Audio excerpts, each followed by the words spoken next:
Dijo. Eligio Héctor Ardaño Padilla.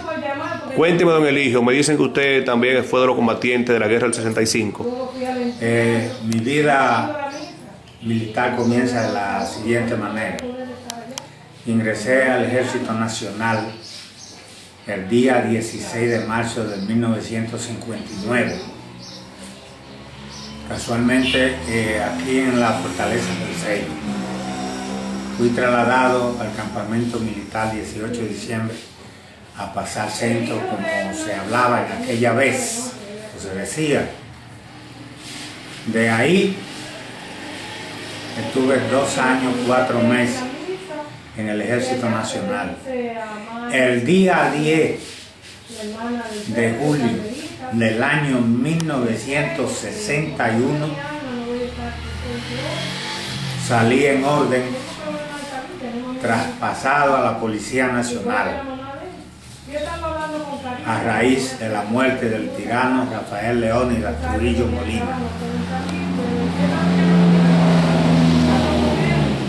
El 30 de mayo,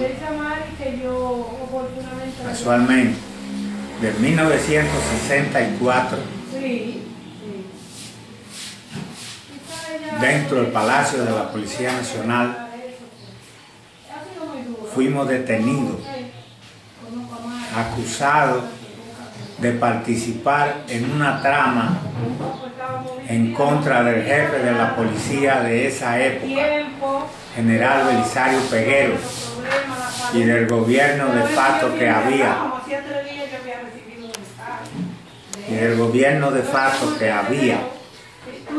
en esa época, que era el triunvirato. Fuimos detenidos los Razos, Fausto Rafael Peña Rodríguez, Leoncio Publio Ramírez Riva, el sargento de Aicé Gregorio de la Cruz Hernández,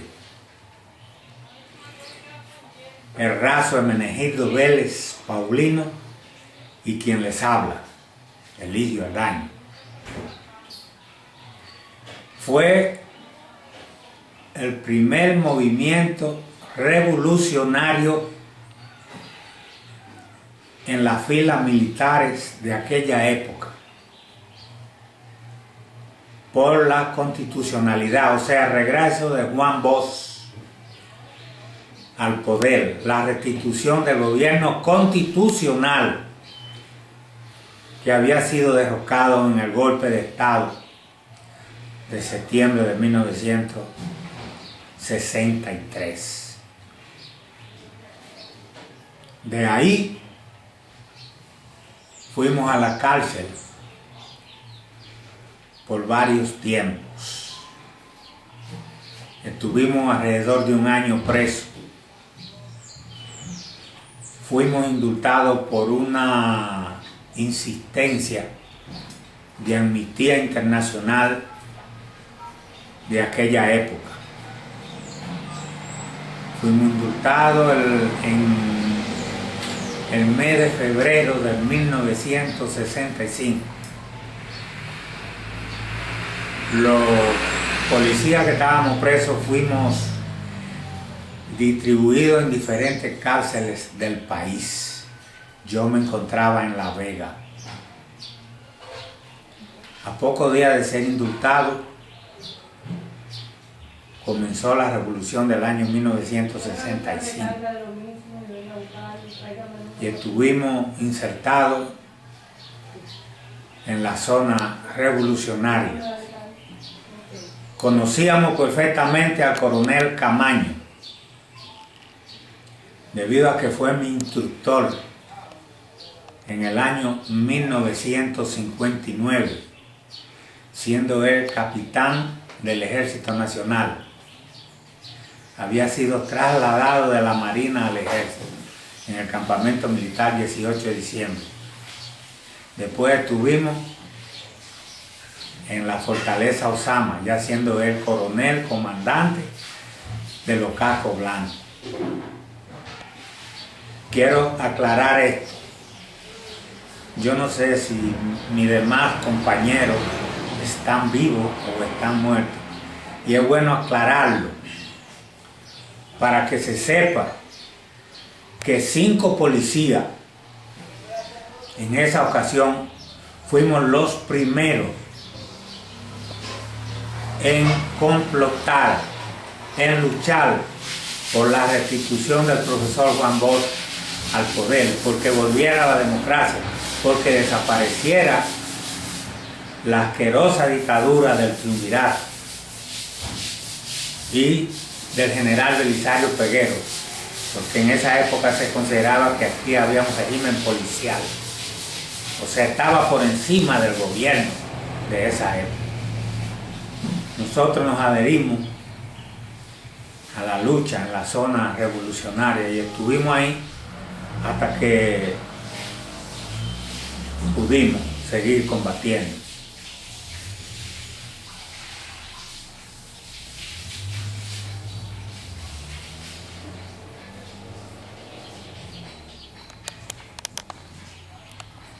Si usted quiere preguntar algo más, podemos seguir. Él era un cuartelero. Cuartelero. Cuartelero se llama cuartelero. Ok. Yo era quien le arreglaba su cama y sus cosas en la fortaleza Osama al coronel Camaño. Yo lo conocía bien a Camaño. Y una cosa quiero aclarar públicamente. Y repito, no sé si mis demás compañeros están vivos. Cuando fuimos detenidos el 30 de mayo de 1964 a las 3 de la tarde, y estábamos en la jefatura de la policía ya, donde nos estaban maltratando rudamente, apareció el coronel Camaño, que en paz descanse, y Camaño le dijo al general Belisario Peguero y al general Morillo López el Viejo, no el joven, aclarando, le dijo así, le dijo: mire, general, lo que hacen esos niños. Es decir, por la juventud que teníamos, ¿no? Ya Camaño era un hombre de edad más. Mire, general, lo que hacen esos niños, lo que no nos atrevemos a hacer los hombres por la libertad de este pueblo. Nos querían seguir maltratando, y el coronel Camaño le dijo: cuando pasen por sobre mi cadáver, lo siguen maltratando. Lo van a encerrar y lo van a llevar a la justicia militar, pero no me le dan un golpe más a ningún joven de eso. Esas fueron expresiones responsables, como era él, del coronel Camaño. No permitió que nos siguieran golpeando esa vez. ¿Por qué la palabra niño? Por la juventud que teníamos, éramos gente muy joven. Yo tenía 23 años, por ejemplo. Habían otros que tenían de 19, 22, así, una edad así más o menos. Por eso fue que dijo eso. O sea, los hombres de la verdad no hemos hecho una cosa así en este país. Cuando se aproxima esta fecha del 24 de abril, ¿qué le pasa por su mente a usted?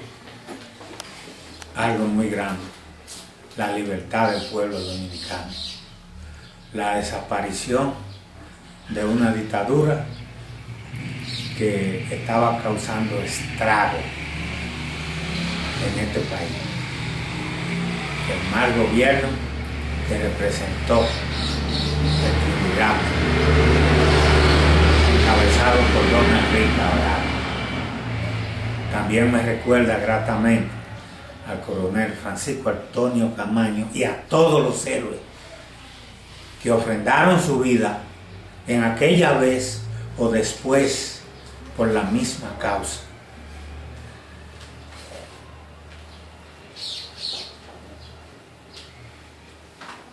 ¿Estaría usted dispuesto en caso de volver a coger las armas? Cuantas veces sea necesario. Y ahora más. Ofrendaría mi vida 1000 veces si fuera necesario por la libertad de mi patria. Bajo cualquier circunstancia, sea por algo internacional o por algo interno que pueda suceder. Comparando los tiempos de ahora con anteriormente, ¿cómo ve usted la situación? Bueno, estamos viviendo un clima de libertad, un clima de derecho, un clima de justicia, porque estamos viviendo una democracia representativa. Gracias en la actualidad al presidente Danilo Medina, que se ha preocupado por mantener los valores patrios. ¿Recibe tú alguna ayuda? Nunca, ¿Una pensión, nada? nada. Y hay algo que, si se me permite, yo podría explicar sobre eso. Ese caso fue llevado, apelado a la Suprema Corte de Justicia, porque nosotros se nos pasaron 2 consejos de guerra. No quisieron permitir que este caso fuera a la justicia civil por temor a que fuéramos descargados. Entonces, los abogados de este caso, encabezados por el doctor Héctor Cabral Ortega, apelaron el caso a la Suprema Corte de Justicia. Esa vez, por ahí, por el mes de abril de 1966, la Suprema Corte de Justicia falló descargándonos de toda culpabilidad, como tenía que ser, porque era un gobierno de facto, pero también ordenó nuestra reintegración a la Policía Nacional y que se nos pagaran todos nuestros sueldos. Entonces, el gobierno de esa época, a quien me refiero, se negaron a no reintegrarnos a la Policía Nacional ni pagarnos nuestro dinero. Eso fue por una sentencia. No conocemos de ley, no sabemos si eso puede todavía ser aclarado, pero sí se nos maltrató y se nos trató injustamente. La sentencia está en la Suprema Corte de Justicia. Eso fue en el año 1900, en abril de 1966, dictó la Suprema Corte esa sentencia como a fines del mes de abril. Nosotros quisimos y lo que se hizo fue amenazarnos, que no nos podíamos acercar a ninguna institución militar si no queríamos tener graves problemas. Bueno, pues eso se fue quedando así hasta hoy día. ¿Ha procreado usted su familia? Esta es mi casa, tengo 4 hijos, esa señora es mi hermana, ahí está mi madre en un lecho, que para menos más de 117 años. Lo único que tenemos es este ranchito, miren las condiciones que está. Eso, no tenemos más nada, porque hemos tratado de llevar una vida honesta, como hemos creído que debe ser cada dominicano. ¿Qué le pediría usted al presidente de la República? Una pensioncita que me dé.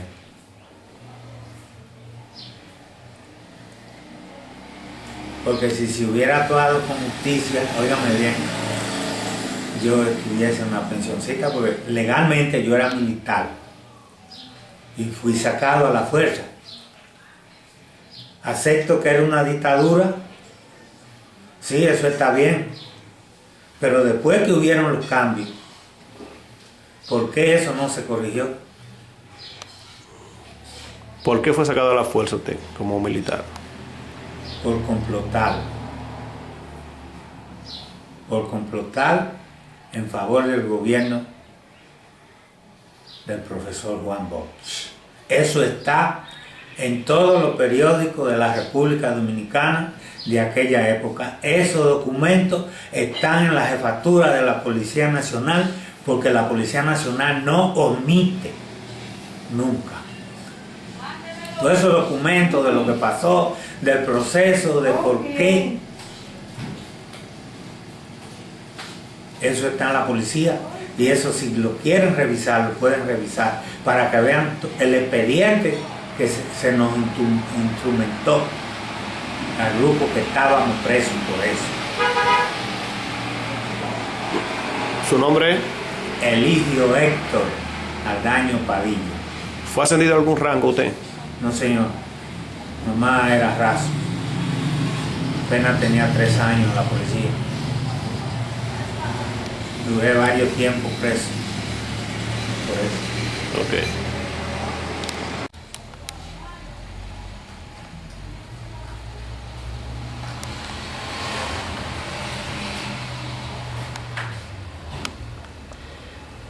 Entonces aquí qué? Ya era civil.